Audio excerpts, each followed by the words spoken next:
Jangan lupa like, subscribe dan nyalakan tanda loncengnya agar channel ini semakin berkembang. Kalau Islam Arab ini kata Mbah Mun, kalau Islam Arab itu contohnya kayak pohon kurma, jadi kuat. Dan wajah tasbihnya itu di daunnya tidak jatuh. Tapi kalau Islam Indonesia kata Mbah Mun itu kayak padi, jadi ya agak doyong-doyong sedikit gitu. Jadi untuk menghadapi angin besar itu pilihannya dua, Anda kekar kayak kurma atau fleksibel kayak padi. Jadi ya doyong-doyong sithik gitu ya. Ada koruptor sowan, salam templeknya ya diterima gitu. Ada calon bupati cantik ya didukung. Pokoknya agak-agak doyong gitu. Tapi baru kayak doyong itu nggak bisa roboh karena fleksibel. Jadi kazar in akhraja syatahu. Jadi ada dua tamsil.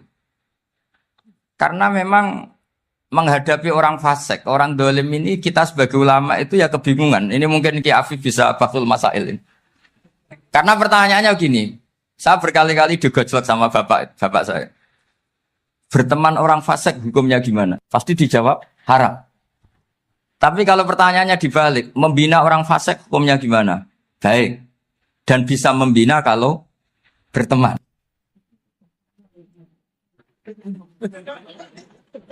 Makanya Gus Azaim pernah bikin seni deh, muktamar seni. Anggap saja madhabnya seperti itu. Gitu. Jadi ya agak doyong-doyong sedikit. Masa ketop berteman orang yang macam-macam. Tapi itu fleksibel. Nyatanya tetap soleh sampai sekarang gitu. Itu berarti itu ya gitu kata Bangun itu. Jadi untuk menahan angin yang besar pilihannya hanya dua. Anda kokoh kayak pohon kurma atau fleksibel kayak padi. Nah, Islam Indonesia kata Mbah Mun itu pari wae katanya, padi.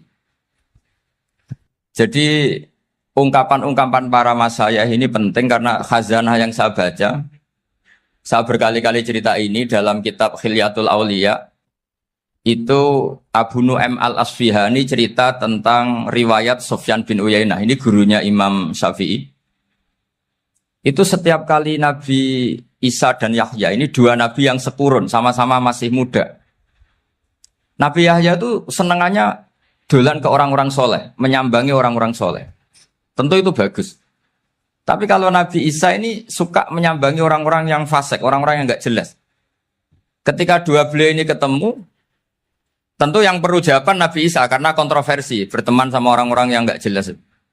Kata beliau, innama ana tabibun udawil mardo. Seorang kiai, seorang nabi, orang yang baik itu ibarat dokter. Di mana-mana dokter tuh ngobati orang yang apa? Sakit. Kalau Anda dokter dan peneliti satu penyakit, pasti cari daerah yang banyak pandeminya. Masa neliti pandemi di orang-orang yang apa? Sehat. Jadi ini juga perlu dibahsul masail karena tadi dibolak-balik itu. Bina orang berteman orang fasik hukumnya haram karena wa in kana dasarin fajanibhu suratan. Tapi kalau bina orang fasik hukumnya baik. Bisa bina kalau berteman.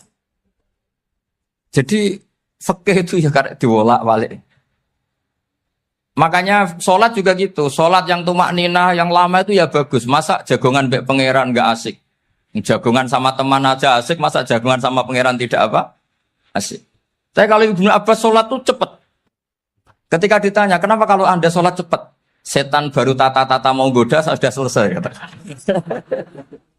Karena setan itu ya jaga jaim tuh, jaga image. Jadi kalau mau goda orang itu ya surinan dulu, macak-macak dulu. Ternyata mau ke situ sholatnya sudah selesai. Lah kebetulan mazhab saya itu yang kedua itu gitu. Jadi kalau Gus Azaim itu sholat lama sekali, itu ada madhab tandingan, yaitu madhab saya. Itu karena ini sepuh saya, meskipun top beliau tapi sepuh saya. Saya sudah 50, beliau baru 40. Ini berarti baru memulai kiai. Kalau pakai umur nubuah ini baru tapi memulai. Jadi madhab itu penting. Jadi pembanding itu harus diutarakan. Sehingga dalam fikih manapun, itu sebuah madhab, itu harus diuji itu lewat pembanding. Dulu itu setiap debat fikih antar ulama, itu mesti nggak ada yang menang. Misalnya saya kiai kelihatan miskin tuh ya baik supaya santri-santri yang miskin itu punya teman gitu. Karena rata-rata santri itu miskin. Nah, dikancani kiai kan seneng gitu. Tapi problemnya kiai yang miskin itu ya nggak bisa nolong santri karena dia sendiri apa? Miskin. Gitu. Makanya dulu Imam Syafi'i itu pengagum orang miskin. Setelah ngaji Imam Malik tanya, ya Imam Malik, orang yang sealim jenengan itu siapa? Jawabnya Imam Malik lucu. Dulu Abu Hanifah, sekarang orangnya sudah meninggal ya. Ilmunya dititipkan atau diwaris oleh Muhammad bin Hasan Asy-Syaibani. Akhirnya Imam Syafi'i dibiayai Imam Malik ke Irak. Imam Syafi'i miskin, bisanya ke sana dibiayai Imam Malik. Itu seperti Abu Ya Said Muhammad masyhur, ini murid beliau. Kalau ada santri boyong kan mesti apa? Disangoni. Disangoni. Ketika datang ke Irak, Muhammad bin Hasan Asy-Syaibani itu nata uang, nata emas itu di ruang tamu. Jadi ngitung uang itu di ruang tamu. Miliatan. Ini kaget, ini kiai kok kedonyan kata Imam Syafi'i itu. Tapi apa kata Muhammad bin Hasan Asy-Syaibani? Anda kagum ini, Anda kaget ini. Kalau kamu menyoal orang soleh kaya, ini tak kasihkan orang-orang fasik. Biar dipakai judi, dipakai selingkuh, dipakai maksiat. Jangan-jangan. Harta ini harus tetap di orang soleh. Kalau ke orang fasik, bahaya. Berarti kiai boleh kaya. Boleh. Semenjak itu ada gerakan kiai kudu sugih. Ya ada yang kesampaian, ada yang enggak gitu saja. Tapi karena kalau pakai logika fikih, harta itu fitnah. Oke, seakan-akan harta itu masalah. Tapi kalau ini dikuasai orang dolim, maka masalah besar. Jika orang-orang soleh ini harus juga menguasai harta. Nah, terus lama-lama dikiaskan kekuasaan. Kalau yang kuasain orang fasik, orang tidak sholat, ribet. Akhirnya kiai terus dukung, ya akhirnya ikut politik tadi. Nak menawa bupatinya kena diatur gitu. Diatur kon sholat, orang yang sesi proposal, maksudnya diatur keng sholat maksud. Ini cerita-cerita apa logika fikih. Makanya saya sering ngaji kitab-kitab itu, di antara yang saya suka adalah ada dialog besar yang terjadi di antara orang-orang pilihan, termasuk bahkan di antara para nabi dan Tuhan. Jadi unik. Allah sendiri kadang mengajari kecerdasan para nabi itu ya lewat dialog. Masyhur itu, Nabi Ibrahim itu punya ruang khusus untuk sholat, dan tidak boleh siapapun masuk situ. Tahu-tahu ada yang sudah di situ. Beliau membuka, kaget. Siapa memberi izin ke kamu yang punya rumah ini? Saya yang punya rumah dan saya tidak memberi izin kamu. Yang memberi izin saya itu yang punya saya, kamu dan rumah ini. Yaitu Allah Ta'ala katanya. Wah berarti kamu malaikat dong? Iya saya malaikat Israel. Disuruh nyabut nyawa kamu. Ya agak sopan karena agak pernah mondok di Salafiyah gitu. Itu akhirnya Nabi Ibrahim bilang, wah itu keliru, Anda pasti keliru. Hal ra'aita habiban yumitu habibah, hal ra'aita khalilan yumitu khalila. Saya ini Khalilur Rahman, saya ini kekasih Allah. Masa ada kekasih bunuh yang dikasih? Itu Israel akhirnya ngaji, masuk akal juga. Ternyata perintah ini mungkin hoax ya. Pokoknya dia terus mikir akhirnya. Iya ya, masa ini kekasih Allah kemudian oleh Allah dibunuh, dimatikan. Terbanglah Israel, matur lagi ya Allah, kata Ibrahim, hal ra'aita khalilan yumitu khalila. Masa kekasih bunuh yang dia apa? Kasih. Kayaknya masuk akal Gusti. Mulai ngaji lah kira-kira gitu malaikat. Akhirnya oleh Allah dijawab, ya sudah begini, kamu datang ke Ibrahim bilang, hal ra'aita habiban yakrahu ayyalqa habibah. Masa kekasih tidak siap ketemu yang dikasih. Nah, jadi akhirnya Nabi Ibrahim, Israel datang lagi. Logikanya sekarang enggak gitu, begini katanya. Diajarin. Hal ra'aita habiban yakrahu ayyalqa habibah. Masa kekasih tidak siap ketemu yang dikasih. Kata Ibrahim, oke, ya, terus mau meninggal. Jadi kalau jenengan cinta betul sama Allah ya harus, ya tidak usah, jangan sekarang tapi. Kalau mati di rumah aja, kalau di pondok ngerepotnya kiainya nanti. Tapi nanti setelah punya cucu banyak lah. Nah, barokahnya baca ini dialog-dialog orang pilihan ini akan tersibak. Karena tidak dalam semua kebaikan itu nggak ada logikanya, rata-rata ada logikanya. Misalnya begini, kalau Anda orang soleh, kemudian anak Anda pamit mau sekolah di Jerman, pilihan Anda mengizinkan apa enggak? Karena potensi jadi fasik ya tinggi, karena di tempat-tempat mas. Potensi berdakwah dari daerah yang untuk daerah yang tidak ada dai-nya menjadi ada. Itu mesti ulama itu berdebat.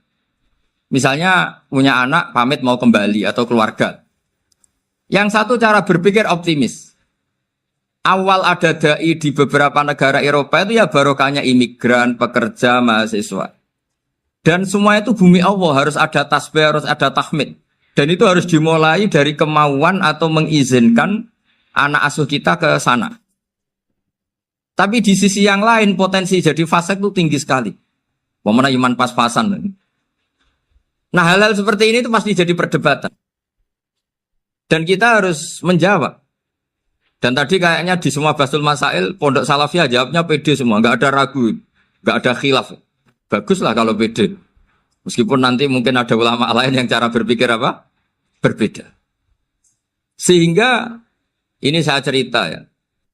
Sehingga di kitab-kitab fikih, misalnya saya kok hidup di Bali sudah punya komunitas ngaji. Itu kok saya pindah ke Sukorejo sini. Banyak ulama yang mengatakan haram. Karena membiarkan bumi Allah yang sudah pernah ada orang yang sujud, kemudian ditinggalkan kosong, dan kemudian dikuasai orang yang tidak sujud. Jadi dianggap itu pembiaran. Jadi banyak di kitab Qalyubi, sarahnya Mahalli, jika ada seorang muslim yang hidup di negara orang kafir, dia nyaman, tidak dapat teror, itu nggak boleh lagi pindah ke negara Islam yang sehat. Karena takutnya li'alla yastauliyal kafir tilkal buk'ah, supaya bumi itu tidak dikuasai orang kafir. Jadi ini hal-hal yang para fuqaha itu harus berdebat. Karena ini masalah-masalah furu'iyah. Sehingga mulai dulu ya banyak ulama yang nyun sewu berpolitik. Mulai Wali Songo sampai sekarang alhamdulillah yang minat banyak. Mungkin bedanya ikhlas sama tidaknya. Tapi kalau saya pernah dikeluhin utusan dari ya komunitas. Islam Indonesia itu dulu itu ceritanya banyak yang dari Kamboja. Kalau dulu orang cerita itu orang Cempa. Itu setelah di Indonesia besar Wali Songo dan Brawijaya 5 itu sudah mulai oleng, itu singkat cerita mereka berpikir ingin bikin kerajaan apa? Islam di Demak Mintoro dengan raja pertama yaitu Raden Fatah. Karena Raden Fatah ini putra Brawijaya.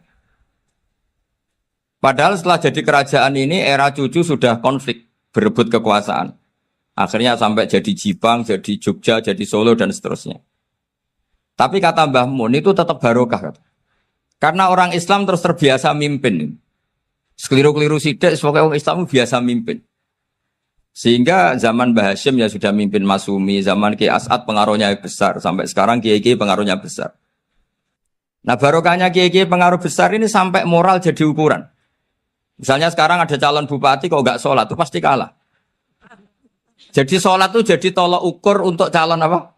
Bupati. Meskipun mungkin punya efek pura-pura sholat, tapi nggak apa-apa lah. Sementing moral ini jadi ukuran. Sementara yang di Thailand, di Patani, itu karena dulu pelajarannya tasawuf, itu orang nggak ambisi mimpin dunia. Tahu-tahu dipimpin. Dan akhirnya nyuwun sewu ya saake Islam-Islam yang dulu terlalu tasawuf. Karena nggak punya pengalaman memimpin, akhirnya lazimnya konsekuensinya hanya dipimpin. Tapi Islam Indonesia beda. Karena kulino mimpin, itu akhirnya dari orang Islam biasa menjadi Islam yang sholat, sampai Islam yang bisa ngaji itu bisa mimpin negara. Tentu yang paling populer dimulai Gus Dur.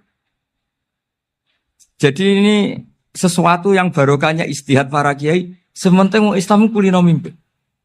Sehingga di Indonesia itu barokahnya itu, kebaikan itu jadi tolok ukur. Ada orang kok terkenal koruptor, atau terkenal nyuwun sewu selingkuh, atau terkenal apa, itu pasti tidak jadi.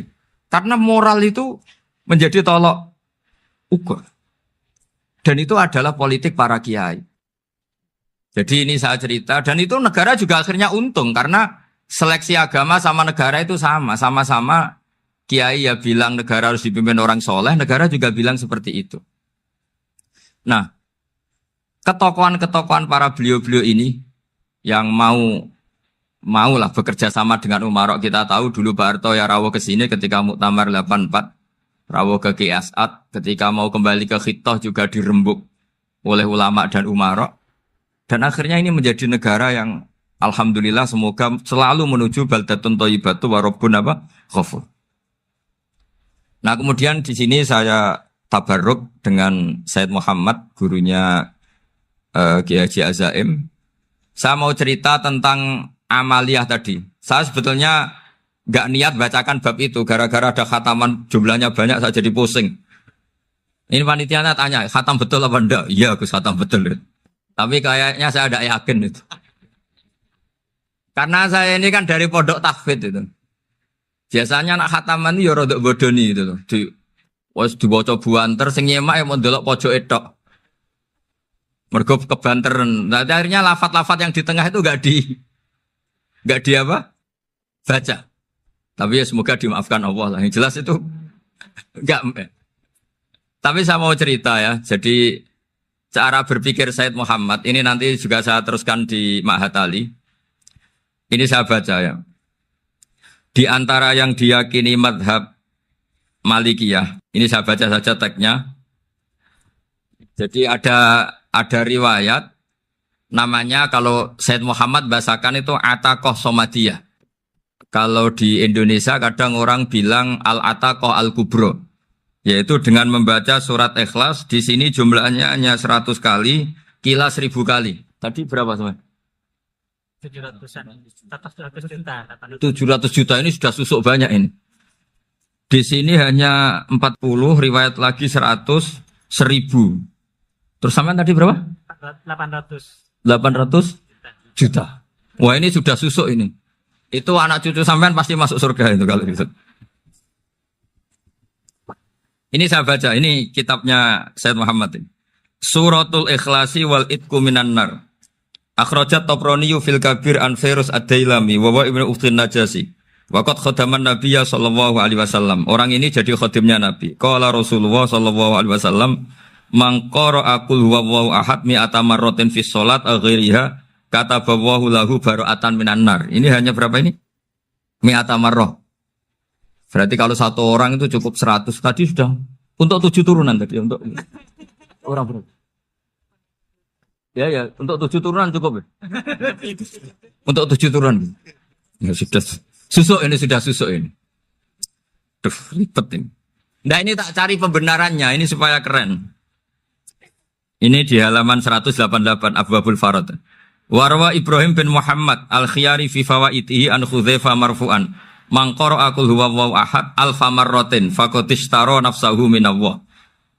Berarti 100, ada riwayat lagi 1000. Nanti tak carikan lagi yang berapa? 1 miliar. Jangan banyak-banyak. Nah, ini saya baca ya. Wa hadzal adatu huwa al-ma'rufu bi ataqatis somadiyah. Wa qad nassa jama'atun min mutaakhiril malikiyah ala istihbabi ataqatis somadiyah. Wa haddu ala qiraatiha wa istimaliha. Minhum Asy-Syaikh Abdus Salam Al-Asmar sak terusé ini. Jadi kullu haula'i istahabbu ataqatas somadiyah ma'atirafi ba'dihim kal misnawi bi syiddati fi hadisiha. I'timadan ala anna hadza minal fadha'il allati yutasahalu fiha. Faman sa'a yasta'milaha raja'a husula ma fiha fala ba'sa bidzalik. Ala syarti alla ya'taqida thubuta dzalika anin nabi sallallahu alaihi wasallam hatta la yaqa fil kitsbi alaihi. Jadi intinya itu silahkan Anda bikin jumlah sesuai versi Anda. Yang penting Anda jangan kampanye kalau itu perintah Kanjeng Nabi Muhammad sallallahu alaihi wasallam. Karena kalau kamu atasnamakan Nabi kemudian jumlahnya sampai 800 berapa? 800 juta, berarti Nabi mengajarkan masyaqqah pada umatnya. Jadi cukup yang riwayat itu di sini hanya 100 sama 1000. Jadi kalau jumlah tadi untuk 7 apa? Turunan. Jadi kamu harus ditutup dengan doa, ya Allah, semua itu bukan untuk saya tapi untuk 7 turunan. Tolong catat ya Allah. Karena jadi artinya gini loh ya, orang Indonesia yang sering mempraktekkan Atakosomadiyah itu bukan tanpa dalil. Ternyata dalam mazhab Maliki, saya masih ingat ketika mbah saya kandung, bapaknya bapak, asmane Mbah Nur Syam, itu wasiatnya minta dibacakan 4.000. Yang baca pas itu ya bapak sama anak-anaknya. Dan kemudian alhamdulillah zaman akhir itu mulai agak ngawur. Kalau ada acara itu wong liya kon maca anake mlebu metu gak melok maca. Itu keliru, saya jamin itu keliru. Saya sering kalau mimpin di rumah, kalau yasinan di tonggo-tonggo kok anaknya gak maca saya keluar. Bapakmu wong liya kon maca kata saya. Jadi itu menurut saya itu yang jelas saya sampai ngisi begini. Yang ada riwayatnya itu idza mata ibnu adam min qata amaluhu illa min salasin shadaqatin jariyah au ilmin yuntafa'u bi aw waladin sholihin yatullah. Itu tidak ada di hadis au kiyayin sholihin yatullah. Yang ada itu awaladin apa? Sholihin. Jadi anaknya harus ikut. Kalau tidak ada usah kata. Akhirnya anaknya udah tinggi Gus nggih. Wah, akhirnya tak kei jagung paling akeh kula mendet sithik. Wong aku ora anake. Kadang-kadang enggak, orang lain baca buahnya, anaknya mau mlebu metu mau enggak tamu mbek rokokan. Itu harus ditobatkan itu. Keliru itu. Karena nasnya bukan awkiyayin solihin tapi awaladin solihin. Ini bukan provokator, ini memang ya harus seperti itu. Nah, terus tentang tadi la ilaha illallah yang didawahkan Gus Azaim. La ilaha illallah itu penting sekali, cuma saya mohon itu dielmoni lah. Jadi dulu kalimat ini menjadi spesial karena dielmoni, karena dimulai dari fa'lam annahu la ilaha illallah. Terusannya ayat tuh wastaghfir li dzambika walil mu'minina wal mu'minat. Saya ulang lagi ya. Terusannya ayat tuh wastaghfir li dzambika walil mu'minina wal mu'minat. Makanya menurut mazhab Sadili, kamu disuruh baca la ilaha illallah dulu, jangan istighfar dulu. Saya ulang lagi ya. Dalam mazhab Sadiliyah itu la ilaha illallah dulu, nggak boleh istighfar dulu. Alasannya masuk akal. Orang yang kafir 70 tahun, itu sekali baca la ilaha illallah itu langsung yughfar lahu ma qad salaf. Sehingga la ilaha illallah sendiri sudah punya kekuatan supaya dosa kita diampuni. Qul lil ladzina kafaru iyantahu yughfar lahum ma qad salaf. Cara menghentikan kekafiran gimana? Dia melafadzkan la ilaha illallah. Ini kalimat yang begitu saktinya sampai orang yang kafir puluhan tahun itu dosanya semuanya terhapus hanya karena melafadzkan la ilaha illallah. Nah, makanya kata Abdul Hasan Asadili wastaghfir li dzambika ay bihadil kalimah. Seseorang sah di istighfar itu kalau melafadzkan la ilaha illallah. Misalnya ada orang kafir mati kafir. Sah enggak anak cucunya mengistighfari dia? Tidak sah karena belum melafadzkan la ilaha illallah. Makanya kata Abu Hasan Asadili wastaghfir li dzambika ay bihadil kalimah. Sehingga lafadz ini spesial betul. Tapi kadang-kadang beberapa mursyid cara berpikir lain. Ini kalimat thayyibah harus dibaca orang suci sehingga mendahulukan apa? Istighfar. Untuk supaya pas ngelafadzkan kalimat thayyibah sudah dalam keadaan apa? Suci. Itu juga masuk akal. Tapi secara meyakinkan saya sendiri lebih mengikuti manhajnya Abil Hasan Asyadzili karena alasannya tadi yang kafir puluhan tahun saja langsung luntur dosanya karena melafadzkan la ilaha illallah. Artinya la ilaha illallah sendiri sudah bagian dari istighfar. Nah, ya tadi buktinya fa'lam annahu la ilaha illallah terus wastaghfir li dzambika walil mu'minin. Jadi orang sah diistighfari itu setelah dipastikan sah tauhidnya. Jadi setelah tauhidnya sah yaitu la ilaha illallah baru sah apa? Diistighfari. Sehingga orang kafir, saya ulang lagi, orang kafir yang mati kafir anak cucunya tidak boleh apa? Tidak boleh menistighfar. Terus saran saya kedua, la ilaha illallah itu filosofinya itu nafyun li uluhiyati ghairillah wa isbatun li uluhiyatillah wahdah. Filosofi la ilaha illallah itu gimana? Menafikan semua selain Allah itu tidak Tuhan dan hanya menuhankan Allah semata. Nah itu caranya gimana? Caranya kita harus terbiasa ini karena tadi saya dibilangin panitia ini rata-rata mustameknya atau mustamiatnya ini santri. Caranya gimana? Dilatih pakai logika. Saya berkali-kali cerita kalau ngaji, saya sekaligus kampanye. Allah itu Tuhan yang begitu fair. Untuk menjadi Tuhan, Allah mempersilahkan, ada kualifikasi Tuhan. Jadi boleh, dikompetisikan itu boleh, kata Allah. Gak apa-apa kamu ngaku Tuhan gitu, kata Allah. Tapi nak ngaku pangeran itu paling gak ya direputasi lah, ada verifikasinya. Dimulai dari apa? Ya kalau jadi Tuhan itu setidaknya bikin langit bumi lah, aturannya gitu. Jadi kalau daftar bupati ya daftarlah ke KPU. Masa tahu-tahu jadi apa? Tuhan kemudian tidak punya prestasi bikin langit bumi. Sehingga Allah itu cara ngendikan itu ya fair. Qul ara'aytum ma tad'una min dunillah aruni madza khalaqu minal ardi am lahum syirkun fis samawat. Coba yang kamu tuhankan selain saya, prestasinya apa? Ketika saya bikin bumi itu apa ikut bikin? Terus am lahum syirkun fis samawat. Kalau bikin langit, kalau nggak bisa ya urun lah gitu. Urun semen apa urun bego, pokoknya urun lah gitu. Urun ora, gawe bumi ora, ngerti-ngerti ngaku jadi pangeran.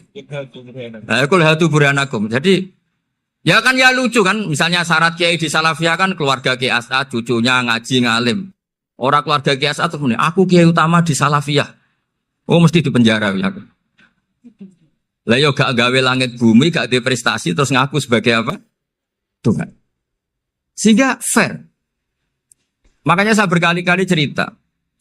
Jubair bin Mut'im itu punya anak namanya Muhammad. Ini sudah orang alim, Muhammad bin Jubair bin Mut'im. Itu cerita awala Islami Abi. Mut'im itu orang pinter sekali. Saking pinternya dia jadi delegasinya orang Quraisy datang ke Rasulullah sebagai negosiator untuk membebaskan Asra Badrin. Tawanan perang apa? Badar. Yang namanya disuruh itu pasti orang pinter. Tapi apa yang terjadi ketika nginep di masjid? Karena zaman itu gak ada hotel. Nanti jadi geger. Orang musyrik nginep di masjid hukumnya gimana? Bahsul masail tok. Zaman itu mau tidak mau. Kalau sekarang kan ada hotel, kiai juga punya wisma. Apa yang terjadi? Orang ini cerdas sekali. Dan delalah Nabi pas sholat maghrib itu baca wattur wa kitabim mastur sampai am khalaqus samawati wal ard. Ya kalau kamu jadi Tuhan ya setidaknya menciptakan langit bumi lah. Namanya jadi Tuhan ya ada persyaratan kan. Paling enggak punya reputasi menciptakan langit bumi. Atau kalau jadi Tuhan setidaknya reputasinya itu enggak diciptakan yang lain. Am khuliqu min ghairi syai'in.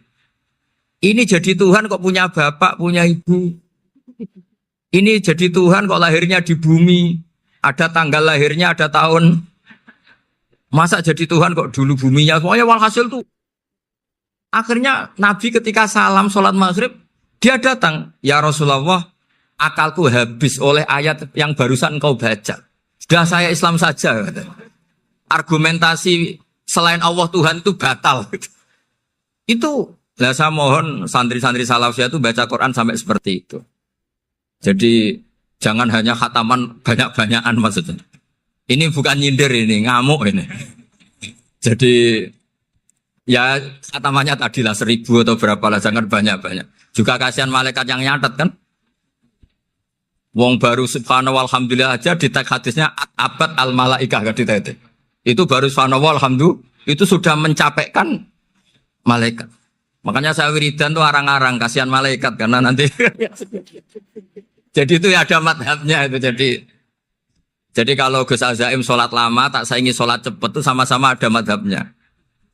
Yang cepet kayak saya tadi setan pas tata-tata mau goda pas rukuk saya sudah itidal, mau goda itidal saya sudah sujud pusing dia. Tapi jangan tiru ini madhab yang agak-agak khusus lah sudah cara orang Madura agak khilaf tuh. Khilaf ya. Khilaf ini agak khilaf ini sudah. Tapi saya ingin lah. Sampean kalau ngaji Quran itu dilatih berlogika. Jadi Allah itu fair. Enggak apa-apa kalian ngaku Tuhan tuh enggak apa-apa, tapi tunjukkan prestasi kamu apa. Aruni ma dakhalaqu minal ardi am lahum syirkun fis samawati. Am khalaqus samawati wal ard. Diulang lagi, am khuliqu min ghairi syai'in. Setidaknya kalau jadi Tuhan itu ya enggak butuh yang lain lah. Masa jadi Tuhan kok wujudnya saja butuh orang lain, butuh bumi eksistensinya butuh makan, butuh minum.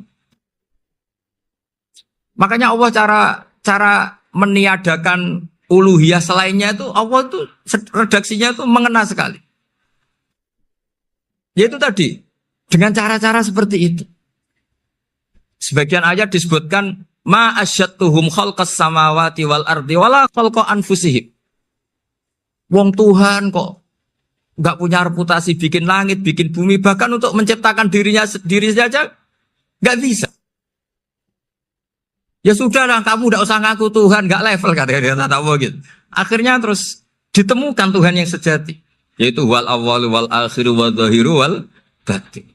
Nah, itu yang Mut'im ini tadi termasuk orang yang sangat cerdas sekali. Padahal itu bacanya bukan pas basul masail, enggak. Nabi pas sholat maghrib. Juga bukan pas ceramah, enggak. Tapi itu didengarkan. Makanya termasuk ini spesial untuk hormat saya kepada Ki As'ad. Makanya saya ini kalau mentasjik santri-santri, ini agak sensitif, tapi sudah saya tidak perlu takut fitnah.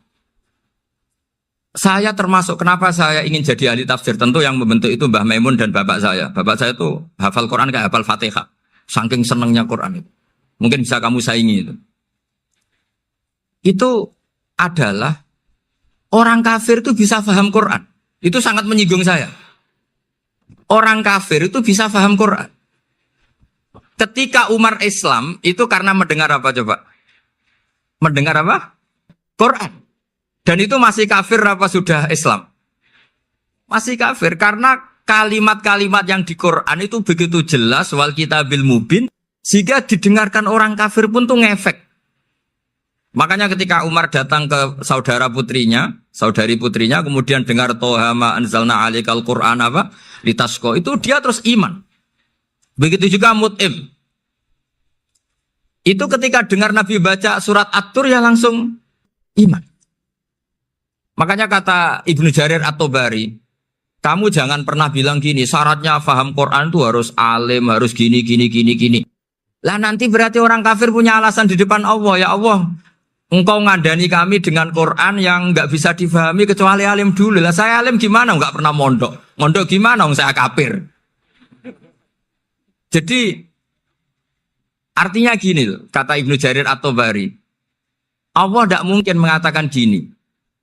Ifhamil Quran bima la fahmalaka. Quran itu harus kamu fahami. Sementara orang kafir karena lafadznya Quran khusus gak bisa memahami. Makanya Quran itu dibaca. Itu banyak orang kafir yang menjadi muslim karena mendengar apa? Al-Quran. Padahal kafir. Nah termasuk tadi Muhammad bin Jubair bin Mut'im ini itu menjadi Islam ya, karena mendengar Quran. Padahal dia saat itu masih apa? Kafir. Karena tadi logika misalnya nggak paham secara lafadz Arab. Sekarang misalnya nyuwun sewu ada orang ateis. Saya pernah didatangi seorang ateis yang nggak percaya Tuhan. Saya mau Islam Pak Ba, asal Anda bisa menjelaskan Tuhan itu siapa. Coba Quran dibaca secara makna, tidak secara lafadz tapi secara makna. Begini misalnya, ada orang ateis datang ke saya, Pak, saya mau Islam, asal Anda bisa menjelaskan Tuhan itu siapa. Terus saya tanya, ini ngajak goblok-goblokan apa pinter-pinteran, kata saya. Terus dia jawab, ngajak pinter-pinteran Pak, saya ini doktor katanya. Maksudnya di akademiknya dia doktor, mungkin jurusan matematika atau apa, tapi di ketuhanannya jeblok. Terus tak tanya, kalau ini ada kertas, kamu suka ada rumusnya apa suka ada? Ya suka ada rumusnya. Kenapa ada kertas? Ya karena ada yang bikin. Nah kira-kira berstatus membikin atau membuat, itu sesuatunya mewujud apa enggak? Ya pasti mewujud lah, pasti ada. Ya sudah, anggap Tuhan itu adalah sebab dari semua yang ada. Masa alam yang seperti ini, langit dan bumi ini mewujudat, kemudian kamu katakan kholaqohal adam, bahwa alam raya yang mewujud ini diciptakan oleh ketiadaan. Ya juga, berarti Tuhan itu ya. Ya itu yang namanya Tuhan. Lah mulai dulu kiai-kiai ngomong gitu kan saya Islam katanya. Jadi kiai-kiai itu kadang-kadang kalau dakwah pokoknya kabeh digawe Tuhan. Beda dengan dakwanya orang-orang mantek. Orang-orang mantek itu kan nggak pernah nyebut Allah. Ini alam hawadis, la budda min muhdis. Meskipun mereka, nah muhdis ini menurut Islam namanya Allah. Tapi sebetulnya kan nggak langsung bilang Allah. Jadi tak kasih tahu, alam raya ini mewujud nggak? Ya mewujud Bapak. Bisa nggak sesuatu yang nggak ada menjadi faktor wujudnya yang ada? Ya nggak bisa, namanya nggak ada itu nggak bisa jadi faktor. Nah itu hebatnya ulama-ulama kita. Ketika mengenalkan Allah itu siapa? Zat yang wajibil wujud. Jadi kita ini kalah pinter be ulama-ulama dulu. Ya alhamdulillah kalahnya sama ulama dulu. Kalau kalah sama ulama sekarang isin lah. Jadi ulama dulu sudah pinter. Pasti pertanyaan dasar manusia, hadil maujudat tuh man khalaqaha, siapa yang menciptakan? Kalau kamu langsung jawab Allah atau Tuhan, mereka pasti tidak nerima. Ya jawab saja, hadil maujudat mesti khalaqaha maujudun. Nah berhubung maujud ini berstatus pencipta, harus super. Lah super ini oleh ulama disebut wajibul wujud atau musabbibul asbab. Yang oleh Islam dinamai Allah. Tapi kita langsung ngomong Allah, ya mesti aja bingungkan kan bagi yang bingung maksudnya. Ya saya mohonlah kalimat-kalimat la ilaha illallah itu diamatilah, diresapi sampai seperti penjelasan saya ini, sehingga punya kualitas ilmu. Karena syaratnya memang fa'lam, harus punya kualitas apa? Ilmu. Ilmu itu apa? Ma'rifatus syai' ala ma huwa alaih. Mengenal sesuatu sesuai detail-detail sifatnya sesuatu itu. Misalnya kalau Allah sudah jadi Tuhan, ya harusnya qabla kulli syai'. Masa Tuhan sama yang dituhani wujudnya dulu yang dituhani. Ditemukanlah sifat awal atau qadim. Makanya benar Gus Azaim tadi, kalau sudah bertauhid harus hafal akidah berapa khamsin. Dimulai apa? Wujud. Kenapa harus dikatakan wujud? Karena alam raya ini kadung maujudan. Hadhil alam maujudun. Masa maujudun khalaqahul adam? Masa maujudat khalaqahul adam? Nah itu yang disebut am khuliqu min ghairi syai'in am humul khaliqun. Jadi saya mohon semohon-mohonnya, cobalah tradisi-tradisi lihat baru ayat ini dihidupkan lagi, sehingga kita baca Quran itu sekaligus menjadi orang yang sangat argumentatif. Karena Quran adalah kul falillahil hujjatul baligh. Dilatih. Jangan bosan, dilatih. Makanya kalau saya baca ayat-ayat seperti itu, cek fair Allah. Fair betul. Gak apa-apa saya punya pesaing kata Allah. Tapi yang imbang dong. Pas aku gawe langit ya bantulah. Atau ada langit tandingan lah kira-kira gitu. Kalau saya bikin bumi ya ada bumi. Nah misalnya sekarang orang Cina bikin matahari. Materinya dari mana coba? Dari yang sudah ada sekarang kan? Tetap saja agak ikut bikin kan? Tapi kalau Allah bikin langit bumi minal adam minal wujud. Kalau mereka paling rekayasa yang sudah wujud adik. Nah, harus sampai seperti itu. Sampai kata Gus Azim kul hatu apa? Burhanakum tan. Jadi ini cara-cara kita untuk menguatkan iman. Aruni madza khalaqu minal ardi am lahum syirkun fis samawati. Terus kata Allah, itu nih bi kita bimin qabli hadza au atharatim min ilmin. Kalau kamu nggak setuju teori ini, kata Allah, cari kitab suci versi Anda. Aturan jadi Tuhan itu apa coba? Ya tetap saja semua kitab suci akan mengatakan di mana-mana Tuhan itu pencipta langit dan bumi. Jangan yang lahir di bumi jadi Tuhan. Jangan Lata Uzza jadi Tuhan. Jangan karena sakti jadi Tuhan. Nah ini di sini pentingnya ilmu balaghah, ilmu mantek yang alhamdulillah di pondok-pondok kita masih diajari. Makanya kata mantek, sebetulnya ilmu akal hanya menemukan hadil maujudat khalaqaha maujudun. Nah yang maujud ini siapa? Ya wajibul wujud. Nah kemudian Islam menamai ini Allah Subhanahu wa ta'ala. Makanya ulama dulu itu kalau ngetikan Allah itu siapa? Zat sing wajibul wujud. Itu filosofinya luar biasa. Karena dengan seperti ini bisa menafikan teori ateisme. Bahwa alam raya ini diciptakan oleh ketiadaan. Makanya saya bilang tadi, ngajak goblok-goblokan apa pinter-pinteran gitu. Lah nek ngajak goblok-goblokan yang ngene, hadhil maujudat khalaqahal adam. Terus kita goblok bareng. Loh iya kan barang maujud diciptakan yang tidak maujud. Wong ora wujud kok mempengaruhi sing wujud. Ya monggo nak goblok bareng kata. Akhirnya, gak lho Gus, saya ini dokter masa kamu ajak goblok? Ya sudah pinter saja kata saya. Alhamdulillah karena debat kecil ini dia menjadi nyaman lagi dengan apa? Islam. Memang saya tentu nggak bisa disalahkan doktoralnya karena di ilmu yang selain apa? Teologi gitu. Tapi kan polanya dia pasti pinter. Makanya ini sekaligus mengingatkan anak-anak lah. Kecakapan menjelaskan itu harus dilatih karena di antara kelebihannya Quran itu wal kitabil apa? Mubin, yaitu kitab yang punya kemampuan menjelaskan. Ini yang terakhir saya beri contoh. Terakhir ini penjelasan Quran. Dulu orang kafir itu cara berpikir itu begini, Muhammad, urusan kita ini banyak, problem kita banyak. Masa iya urusan yang banyak ini cukup dengan satu Tuhan? Kalau problem banyak ya Tuhannya harus banyak. Ada Tuhan pohon, Tuhan hujan. Ya kayak Cina itu ada Dewi Kuan Im keberuntungan, ada yang sial, yang pokoknya diurus yang banyak lah. Maka mereka bilang aja'alal alihata ilaha wahida inna hadza la syai'un ujab. Ini aneh, urusan banyak kok Tuhannya satu, ini aneh lah. Tapi Nabi secara sabar. Dan yang diomongnya orang kafir. Tidak anak Mahatali, orang kafir. Jadi nanti kalau anak Mahatali gak paham Quran, kebangetan, orang kafir saja paham. Akhirnya Nabi secara santai, secara rileks memberi penjelasan gini. Kalau Anda menjadi buruh, kalau orang Arab dulu bilang abdan. Kamu suka nggak punya majikan banyak, perintahnya beda-beda, semuanya memaksa kamu untuk nurut. Sama punya majikan satu yang baik. Ya nggak suka lah Muhammad kalau majikan saya banyak, semuanya berhak merintah saya, nggak enak. Majikannya satu saya, satu saja. Terus kata Nabi, Tuhanmu itu majikan kamu. Kalau Tuhannya banyak, kamu bingung. Berarti perintahnya banyak. Akhirnya mereka paham. Dan itu segampang itu Allah memberi penjelasan. Dorobawa masalah rojulan. Fihi syuraka umutasyakisuna wa rojulan salamal lirojul. Hal yastawiyahani masalah. Alhamdulillah. Langsung diberi analogi. Kalau kamu jadi buruh, punya majikan banyak, yang perintahnya beda-beda. Kemudian jadi buruh yang majikannya satu, kamu milih mana? Ya milih satu Muhammad. Ya sudah.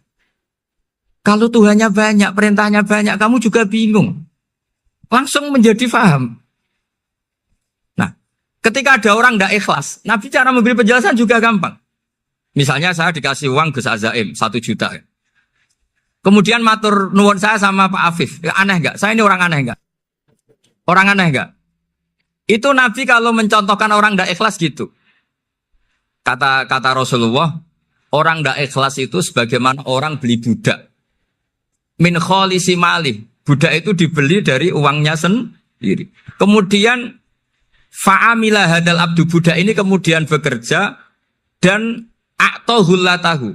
Hasilnya dikasihkan sama orang lain. Terus Nabi memberi percontohan.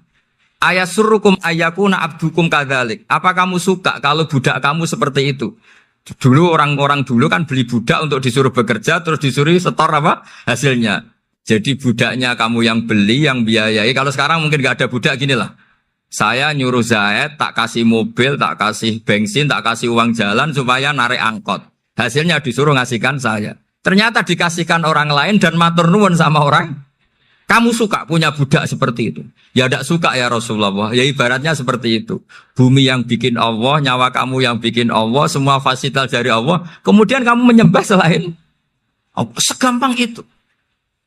Dan Nabi telaten sampai dulu yang mayoritas orang kafir menjadi mayoritas Muslim. Dan semuanya tanpa paksaan. La ikroha fiddin. Karena qad tabayyana rusdu minal ghayy. Nah, cara tabayana gimana? Yaitu punya kemampuan menjelaskan. Wal kitabil apa? Mubin. Ini makanya saya mohon lah. Ini saya mohon semohon-mohonnya anak-anak ini kan kader-kadernya Mbah Samsul Arifin, Mbah As'ad, Gus Fawaid, sekarang Gus Azaim, semuanya harus punya kemampuan wal kitabil apa? Mubin. Sehingga di antara sifatnya Nabi itu fatonah, punya kecerdasan. Nabi itu gak pernah debat kalah. Itu meskipun sudah terdesak gak pernah kalah. Pernah Nabi itu ngendikan la'adwa walati orata. Tidak ada penyakit menular. Ada orang yang mungkin kurang suka iseng, ada onta yang sudah gudiken dijejerno sama yang waras. Ternyata yang waras jadi gudiken. Akhirnya Nabi diundang lah kira-kira gitu. Ya Rasulullah, kata engkau gak ada penyakit menular. Tapi ini onta yang gak gudiken tak jejerkan yang gudiken ikut gudiken. Berarti kan menular. Nabi santai jawab. Faman jarrobal awal. Lalu yang pertama gudiken ketularan siapa katanya. Wah kalau ini asli Nabi ya sudah seperti itu.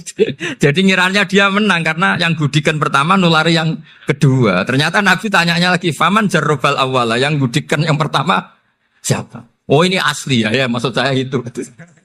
Jadi Nabi itu gak pernah kalah. Karena Nabi punya apa? Fatona. Jadi saya mohon, ya tadi makanya ini efeknya tuh khatamannya gak boleh banyak-banyak ya. Maksud saya kalau musim khataman ya gak apa-apa, khataman banyak-banyak. Tapi kalau gak musim khataman ya musim-musim tadabbur gitu. Tapi kalau ini musim khataman gimana monggo lah. Cuma saya kok kasihan malaikatnya tadi itu.